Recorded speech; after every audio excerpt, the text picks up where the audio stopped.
ये कहानी है राजस्थान के एक गांव में रहने वाली कनक की, जिसकी शादी को अभी साल भी नहीं हुआ था कि अचानक उसके पति की मौत से उस पर दुखों का जैसे पहाड़ टूट गया हो।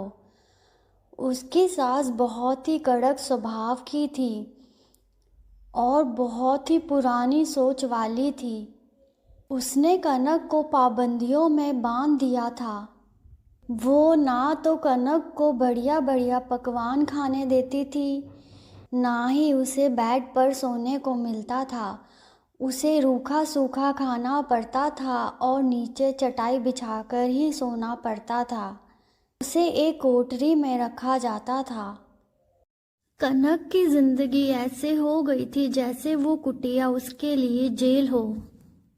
पर कनक बिना कोई शिकायत के अपनी सासू माँ के सारे नियम कानून मानती जाती थी। वो सब कुछ सहन करती रहती थी। कनक अभी बहुत ही छोटी उम्र की थी। उसने अभी इतनी जिंदगी भी नहीं देखी थी। जब कनक मंदिर जाती तो रास्ते में हलवाई को जलेबियाँ बनाते देखती तो उसका मन जलेबी खाने को करता था। पर उसे फिर अपनी सासू माँ की बातें याद आ जाती थी और वो बेचारी चुपचाप घर की तरफ चली जाती थी। कनक के पास ही में आनंद नाम का एक युवक आकर रहने लगा था। वो आईएएस की तैयारी कर रहा था और जब उसने कनक को ऐसी जिंदगी जीते देखा तो सोचा, आज भी हमारे समाज में इतनी पुरानी सोच वाले लोग हैं जो अपनी बहुओं को ऐसे रखते हैं। आनंद कनक को ऐसे पाबंदियों में देखता तो वो सोचता था कि काश वो कनक की थोड़ी बहुत मदद कर सके। एक दिन जब कनक मंदिर गई तो आनंद भी मंदिर में ही था। उसने कनक से कहा, कनक, तुम इतनी पुरानी सोच को अभी तक मान रही हो? तुम्हें क्या ज़रूरत है इतनी पाबंदियों में रहने की? कनक ने आनंद से कहा, मैं अपनी सासू माँ की बहुत इज्जत करती हूँ और मैं उनकी कोई बात को टाल नहीं सकती। और हमारे यहाँ ऐसा ही होता है। जिस स्त्री का पति नहीं होता उसे ऐसे ही पाबंदियों में रहना पड़ता है। ये कहकर कनक अपने घर की ओर चली जाती है और आनंद कुछ नहीं बोल पाता। अगले दिन होली का फेस्टिवल होता है और कनक सब लोगों को होली मनाते हुए अपनी कुटिया से देखती है और पुराने दिनों को याद करने लगती है कि किस तरह वो सबके साथ होली खेलती थी। इतने में गांव के दो छोटे बच्चे आते हैं और कनक को रंग लगाकर चले जाते हैं। और जब कनक की सासू कनक को यूं होली के रंगों में देखती है तो आग बबूला हो जाती है और कनक को बोलती है, क्यों री, मैंने कहा था ना तुझे कुटिया से बाहर नहीं आना। बहुत शौक है तुझे होली देखने का। चल अंदर, तुझे अब बताती हूँ। माँ जी, ये आप क्या कर रही हैं? इसमें कनक का कोई कसूर नहीं है। ये तो बच्चों ने ही आकर इसे रंग लगा दिया। माँ जी, आप इतनी पुरानी सोच को क्यों मानती हैं? हर किसी को अपनी ज़िंदगी जीने का हक है, उसे यूँ पाबंदियों में नहीं रख सकते। यहाँ तक कि पक्षी को भी आज़ाद कर दिया जाता है, पर आपने अपने ही घर की बहू को यूँ कैद करके रखा है।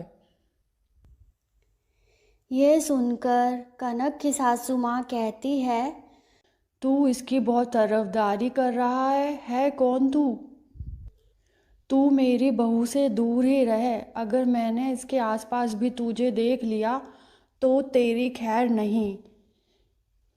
चल जा यहाँ से। इस तरह कनक की सासू माँ कनक को अंदर लेकर चली जाती है। कनक की सासू माँ मंदिर जाने के लिए बाहर निकलती है कि उसका पैर फिसल जाता है और वो गिर जाती है। आनंद कनक की सासू माँ को गिरते हुए देख लेता है और वो दौड़कर आता है और उन्हें हॉस्पिटल लेकर जाता है। हॉस्पिटल में पता चलता है कि उनकी रीढ़ की हड्डी टूट गई है और उन्हें कुछ दिनों के लिए बेड रेस्ट बता दिया जाता है। कनक अपनी सासू माँ की बहुत सेवा करती है, उन्हें बेड से बिल्कुल भी उठने नहीं देती, उनके खाने पीने का, दवाइयों का पूरा ध्यान रखती है और आनंद भी उनकी तबीयत पूछने आता रहता है। इस तरह कनक की सेवा से कनक की सासू माँ जल्दी ठीक हो जाती है और कनक की सासू माँ कनक को कहती है, बेटा मुझे माफ़ कर दे, मैंने तेरे साथ बहुत ही बुरा बर्ताव किया। मैं भी छोटी उम्र में ही जल्दी विधवा हो गई थी और जो बर्ताव मेरे साथ किया जाता था वही बर्ताव मैंने तेरे साथ किया। मुझे समझना चाहिए कि बहुएं बेटियां होती हैं और बेटियों को यूं पाबंदियों में नहीं रखा जाता। मुझे माफ़ कर दे बेटा। ये सुनकर कनक कहती है, नहीं सासू माँ, आपने मेरे साथ कोई बुरा बर्ताव नहीं किया। आपने वही किया जो इस समाज की रीत है। बदलने की ज़रूरत आपको नहीं बल्कि पुरानी सोच को है। कनक की सासू माँ आनंद को कहती है, बेटा मुझे माफ़ कर दे, मैंने तेरे साथ भी बहुत बुरा बर्ताव किया। कनक की सासू माँ आनंद को कहती है, बेटा तू बुरा ना माने तो एक बात कहूँ। हाँ माँ जी बोलिए। बेटा मेरी बहू अभी बहुत छोटी उम्र की है और छोटी उम्र में ही इसके पति से छोड़कर चला गया। अगर तुझे बुरा ना लगे तो क्या तू मेरी बहू से शादी करेगा? ये सुनकर आनंद कहता है, माँ जी कनक से जो भी शादी करेगा वो बहुत नसीब वाला होगा। कनक एक बहुत ही अच्छी बेटी और एक बहुत ही अच्छी बहू है और मैंने कनक को सारी नियम कानूनों को बहुत ईमानदारी से पालन करते देखा है। मुझे कोई ऐतराज़ नहीं है कनक से शादी करने में।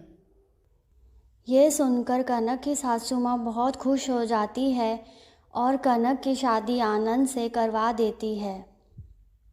इस कहानी से हमें ये सबक मिलता है कि सबको अपनी ज़िंदगी जीने का हक है, उसे यूँ पाबंदियों में नहीं रखा जा सकता। इसी तरह की रोचक और मनोरंजक कहानियाँ देखने के लिए हमारे चैनल को सब्सक्राइब कीजिए और बेल आइकन का बटन भी दबा दीजिए ताकि आने वाली हर कहानी आप तक पहुंच सके।